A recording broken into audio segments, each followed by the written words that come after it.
in today's tutorial, I'm going to show you how to enable energy saver mode on your Dell laptop, tablet, or desktop computer. So this should hopefully be a pretty straightforward process here, guys. And without further ado, let's go ahead and jump straight into it. So all I have to do is open up the search menu and search for settings. Best result, you go back with settings. Go ahead and open that up. On the left panel, select system. And then on the right side, you want to scroll down and select power. And then where it says energy saver, reduce power consumption and increase battery life by limiting some background activities. Click on that drop down, and then where it says always use energy saver, toggle that to the on position, and that's all you have to do.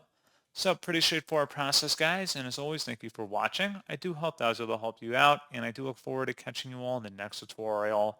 Goodbye.